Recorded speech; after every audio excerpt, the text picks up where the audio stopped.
Voici les actualités matapédiennes de ce vendredi 24 juin.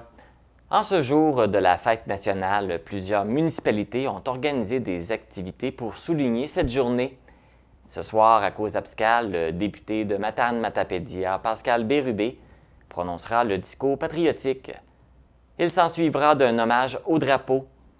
Cette soirée permettra aux citoyens d'assister à la première illumination de la passerelle Cédrico. Également au menu de la soirée, des feux d'artifice musicaux et un feu de joie. Pour conclure celle-ci, il y aura le spectacle d'Arikana. Le prix d'entrée est de 5 $ pour les 12 ans et plus. Du côté de la municipalité de Val-Brillant, le maire Jacques Pelletier prononcera le discours patriotique. En plus de l'hommage au drapeau, il y aura le spectacle d'un conteur et des chansonniers offriront une performance pendant le feu de joie. À Saint-Léon-le-Grand, la municipalité offrira à ses citoyens un spectacle de chansonniers. En ce qui a trait à la ville d'Amqui, la grande soirée de la fête nationale a été célébrée jeudi soir avec un feu de joie et de la musique québécoise. Même chose pour la municipalité de Saint-Tarcisius, dont les célébrations ont été effectuées avec feux d'artifice et feux de joie. La municipalité de Sébec a offert à ses citoyens des activités plus tôt dans la journée aujourd'hui, avec entre autres la DJ mobile. C'est cette semaine que le marché public matapédien entamait sa saison 2022.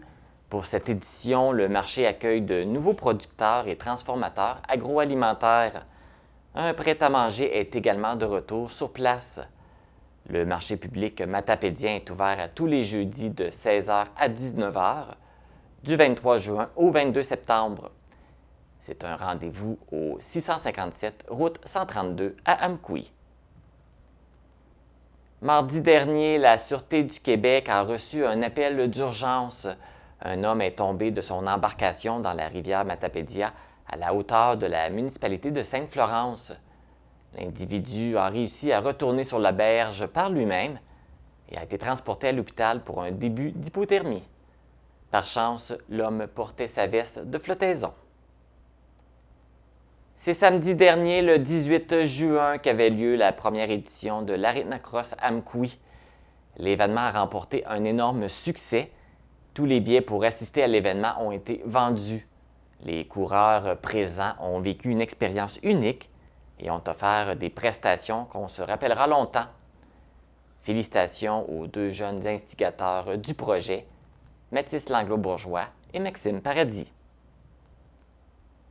Les élèves des écoles de la Matapédia ainsi que certaines de la Matanie et même de la Métis ont eu droit à une kermesse accompagnée d'un spectacle de cirque acrobatique comme activité de fin d'année.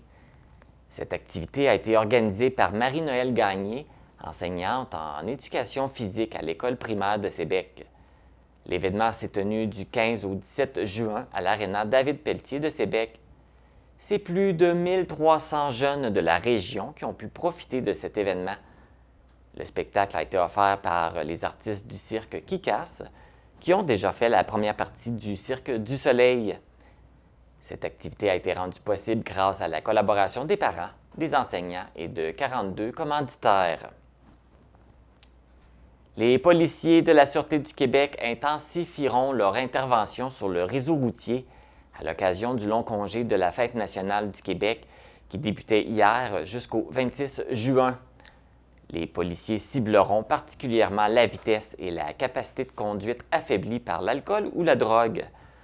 Cependant, le non-port de la ceinture de sécurité et l'utilisation du téléphone cellulaire au volant demeurent une préoccupation importante et feront également partie des infractions qui seront surveillées. L'année dernière, les périodes des congés de la Fête nationale et de la Confédération dénombraient 9 collisions mortelles. Voilà ce qui complète vos actualités matapédiennes.